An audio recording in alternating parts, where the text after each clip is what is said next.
Hello, you guys, I've missed you and I'm so sorry. The videos went up a little weird on the channel this week.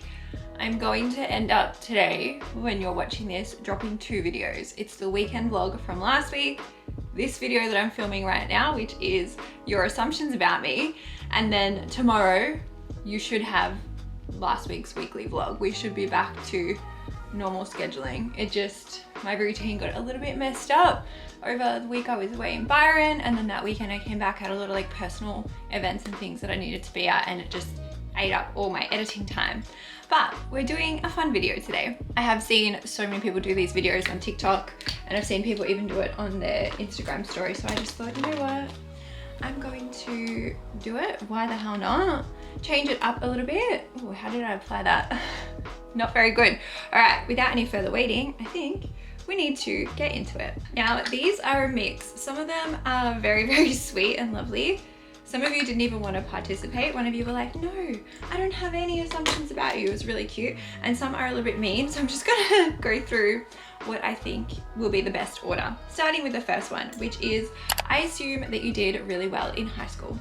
And you would be correct in saying that, because I really would classify myself as a academically driven person. I really enjoyed school. I like learning. I also took a lot of pride in my VCE.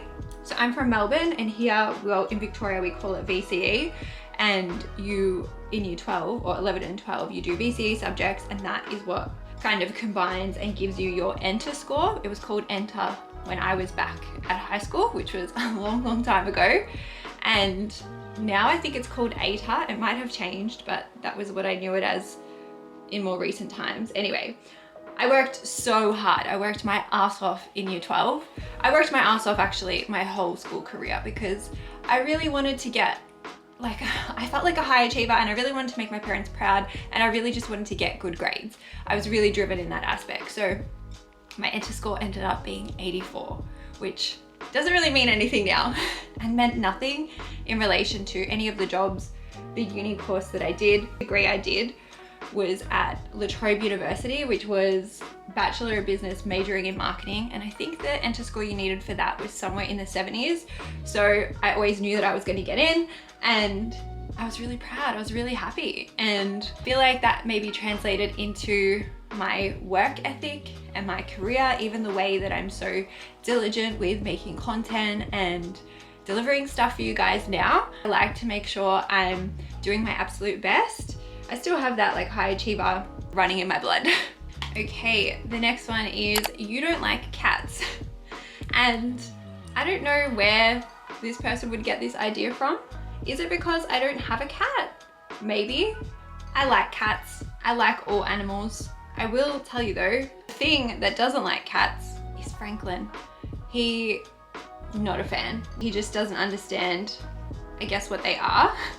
But as for me, I've had a few cats in my life. I had a gorgeous cat, Buttons. I'm gonna try and find some photos so that I can put them into this video for you. There's also Pablo and Cindy, who are my dad's cats now. So yeah, we had cats in the family. We've had cats all our life. I have friends that have cats and I love them. My boyfriend's brother has a cat. Her name is Kitty, and she's so cute. And I really love it because Kitty gets along with all the dogs. So their, I guess, setup works. I personally couldn't have a cat as long as I've got Franklin. It wouldn't be fair to have the cat, and it wouldn't be fair to Franklin either. So I think while I've got Franklin, I'll just have a dog or dogs. I don't know if I'd get another dog either, but yeah, nothing against cats.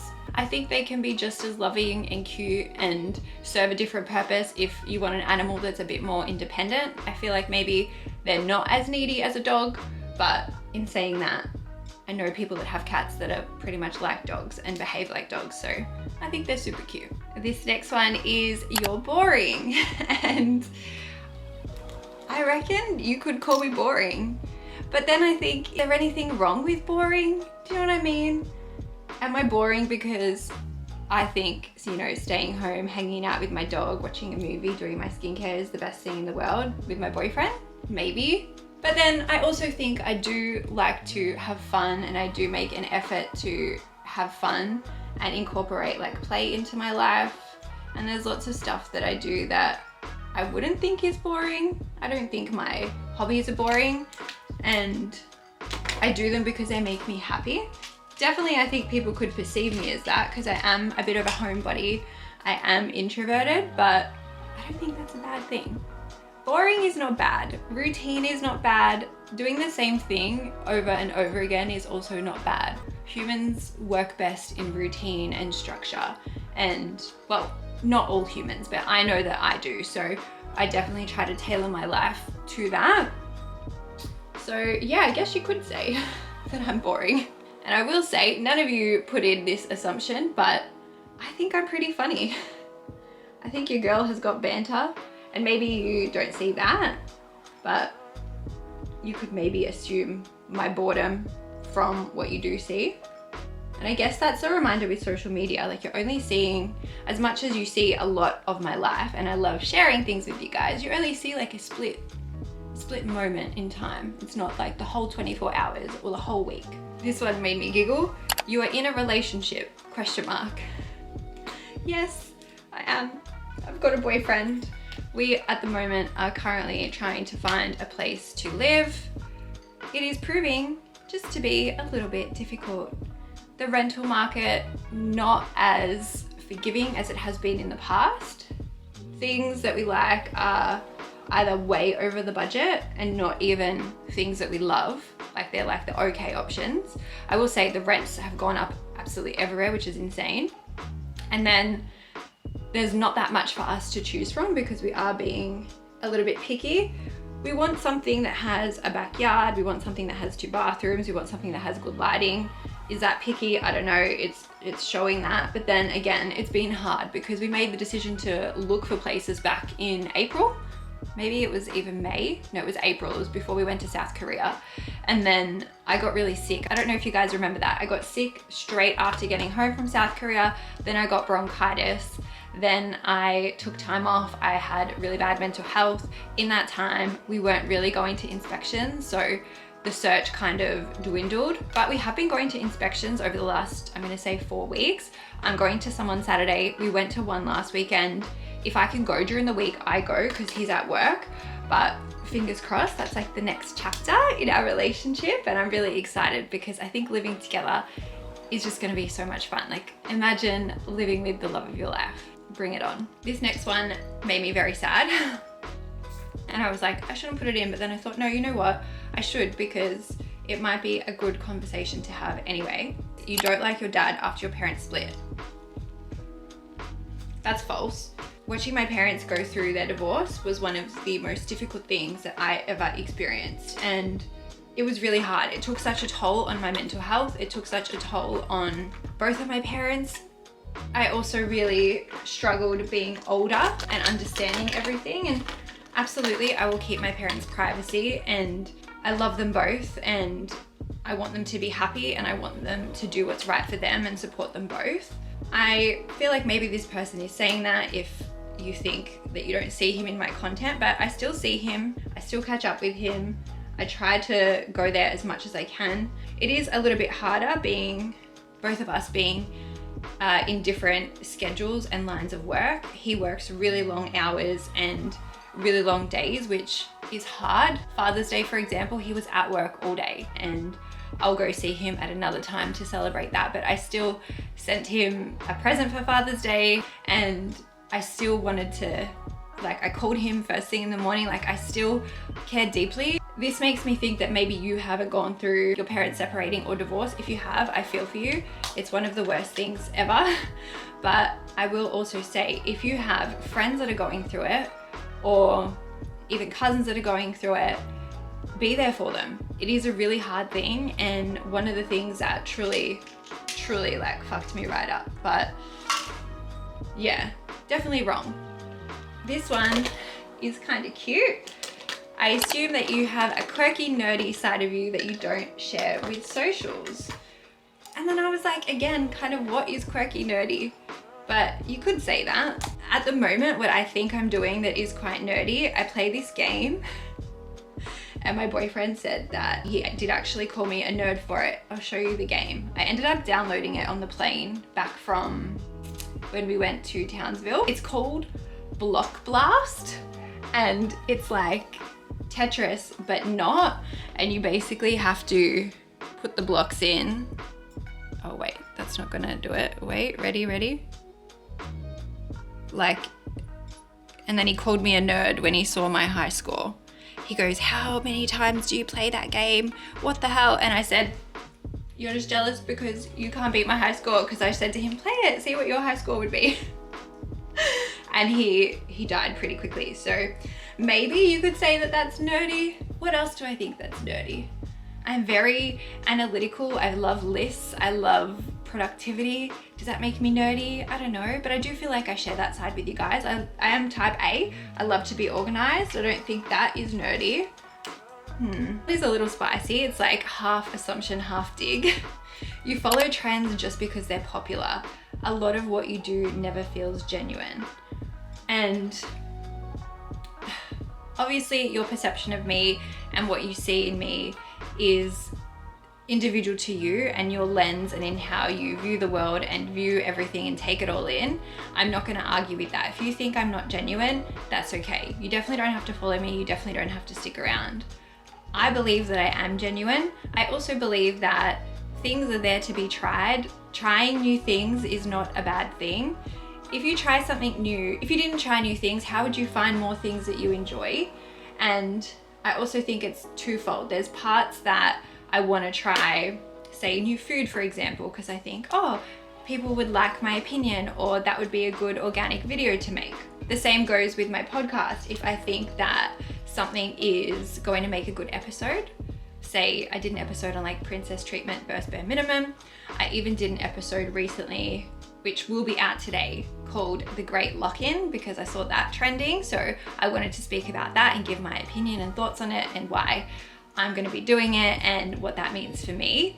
So I guess there's parts of it that you would see me doing something because you see it online, but then I also just want to try it and enjoy things myself too. I don't necessarily think I try everything.